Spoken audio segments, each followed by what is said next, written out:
new trade war is raging. And no, Donald Trump is not the face of it. This spat, sparked by India's neighbor Bangladesh, may backfire and force them to bear the bitter fruit of their own doing. But there's one country secretly benefiting from all of this.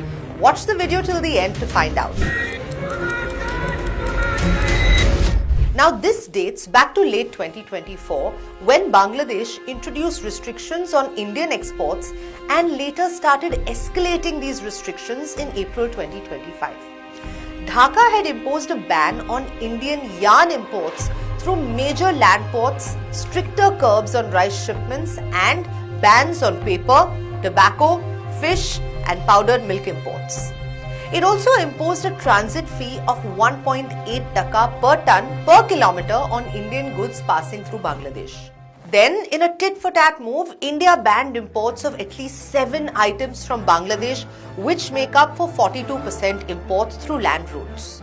This would impact goods like ready-made garments, processed foods, and plastic items worth around $770 million. These restrictions on Bangladeshi exports to India will apply to all land customs stations and integrated checkposts in Assam, in Meghalaya, in Tripura, Mizoram and through Changrabanda and Fulbari.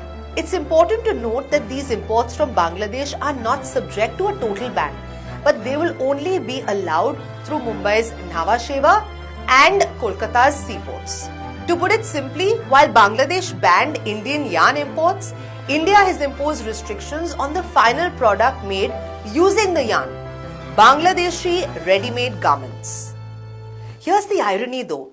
Bangladesh's land port restrictions block northeastern states' access to its market, limiting local manufacturing growth. Meanwhile, Bangladesh freely accessed the northeast market, creating an imbalance and unhealthy dependency. Both countries share total bilateral trade of approximately $13.18 billion.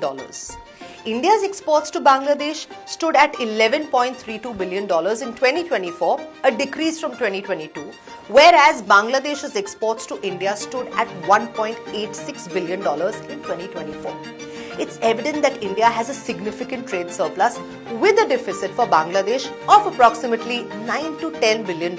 Now let me paint you a picture of the impact of this trade war.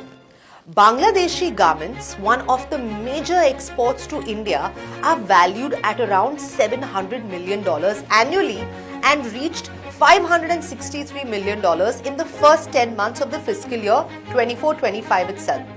Remember that 93% of these shipments historically depend on land routes. So this trade war sparked by Bangladesh could prove to be the fruits of their own doing. Some of this has been highlighted by the Bangladesh Garment Manufacturers and Exporters Association's Administrator Anwar Hussain in a report by The Week.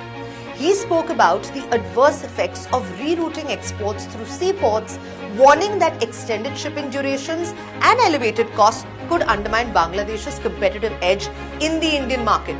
All in all, the rerouting of shipments through seaports forces exporters to absorb additional time and shipping costs and the demand from Indian retailers. But while India and Bangladesh are busy fighting it out on the trade front, remember how we said one country is actually benefiting from this? That country is China. Why? Because if Bangladesh loses market access in India, it might look towards China to bridge the gap, either for raw materials or export destinations.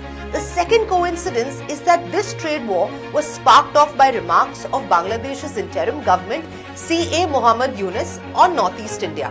He controversially mentioned that India's northeastern states being landlocked, which could prove to be an opportunity for China.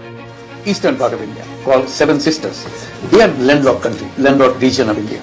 They have no way to reach out to the ocean. We are the only guardian of the ocean for all this region. So this opens up a huge possibility. So this could be an extension of the Chinese economy. Build things, produce things, market things, bring things to China, bring it out to the whole rest of the world. That's the production house for you. So that's the opportunity we should seize and we should implement, we should get it done. This statement further complicated diplomatic ties and prompted strong reactions across party lines in India. Another important thing to trace back is Yunus's March visit to China that resulted in $2.1 billion in investments and cooperation agreements.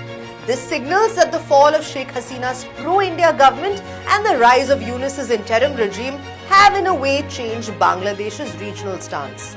By triggering a trade war with India, Dhaka might just have shot themselves in the foot. How will it fill in the gap of the trade deficit and reliance on Indian raw materials? These are just some of the questions that Bangladesh has to consider as it stands cornered.